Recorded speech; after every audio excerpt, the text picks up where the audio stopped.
2026க்கான தேர்தல் நெருங்க நெருங்க விஜய் அண்ட் டிஎம்கேவோட பிரச்சனை நாளுக்கு நாள் அதிகமாயிட்டே போகுது அப்படின்னு தான் சொல்லணும். விஜய்க்கு ஒரு பக்கம் மனைவி சங்கீதா விவாகரத்து மனு தாக்கல் பண்ணியிருக்கிறது, த்ரிஷா கூட வெட்டிங் ஈவெண்ட்டுக்கு போயிட்டு வந்தது, அதை தொடர்ந்து விஜய்க்கு கரூர் இஷ்யூ, சிபிஐ விசாரணை அப்படின்னு அடுத்தடுத்து ஏகப்பட்ட பிரச்சனைகள் வந்துட்டு இருக்கு. அந்த வகையில தான் ஆக்ட்ரஸ் நிவேதா பெத்ராஜ் டிவிகேவை தாக்கி ஒரு போஸ்டர் ஷேர் பண்ணியிருக்காங்க. அது அவங்க சொல்லியிருக்கிற விஷயங்கள் எல்லாமே தான் இப்போ சோசியல் மீடியாவில் வைரல் ஆகிட்டு இருக்கு. அதாவது ஆக்ட்ரஸ் நிவேதா பெத்ராஜ் அண்ட் உதயநிதி அப்படின்னு சொல்லிட்டு இவங்க ரெண்டு பேரை பற்றின சர்ச்சை அப்பப்போ சோசியல் மீடியாவில் வந்துட்டு தான் இருக்கும். குறிப்பாக த்ரிஷா அண்ட் விஜய் ரெண்டு பேரும் வெட்டிங் ஈவெண்ட்டுக்கு கலந்துக்கிட்டதுக்கு அப்புறமா பலருமே நிவேதா பெத்ராஜ் அண்ட் உதயநிதி பற்றி பேச ஆரம்பிச்சிட்டாங்க. ஸோ அவங்களோட எடிட்டிங் பிக்சர்ஸ், வீடியோஸ் அப்படின்னு நிறையவே சோஷியல் மீடியாவில் வைரல் ஆகிட்டு இருந்துச்சு.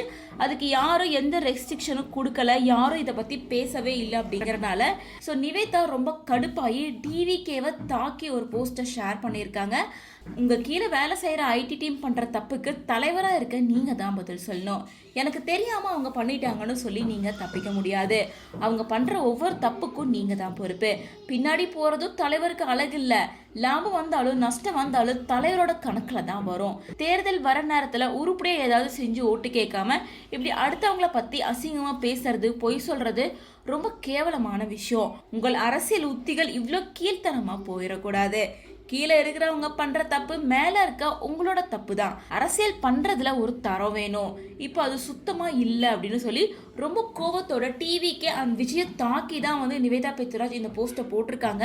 பட் ஆனால் சில பேர் இது டிஎம்கேக்கு தான் அவங்க போட்டிருக்காங்கன்னு சொல்லிட்டு இருக்காங்க. ஏன்னா ஆரம்பத்துல இருந்தே டிஎம்கே சைட்ல இருந்தா நிவேதா பெத்ராஜ் அண்ட் உதயநிதியோட போஸ்ட் எல்லாமே வைரல் ஆச்சு.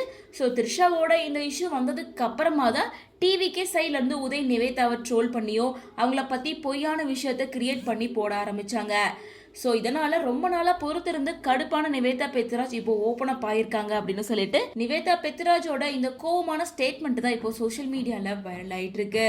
ஸோ விஜய்க்கு ஒரு பக்கம் த்ரிஷா, ஒரு பக்கம் சங்கீதா, இன்னொரு பக்கம் விவாகரத்து மனு, சிபிஐ, ஜனநாயகன் ரிலீஸ் டேட் அப்படின்னு சொல்லிட்டு அடுக்கடுக்கான பல சர்ச்சைகள் தேர்தலுக்கு முன்னாடியே வந்துட்டு இருக்கு. ஸோ தமிழக அரசியல் களத்தில் நடக்க இருக்க 2026க்கான தேர்தலில் விஜய்க்கு ஆதரவு கிடைக்குமா கிடைக்காதா, ஓட்டெல்லாம் ஸ்பிளிட் ஆகுமா ஆகாதா அப்படின்ற உங்களோட ஒப்பீனியனை கமெண்ட்ஸ் மூலமாக ஷேர் பண்ணுங்க.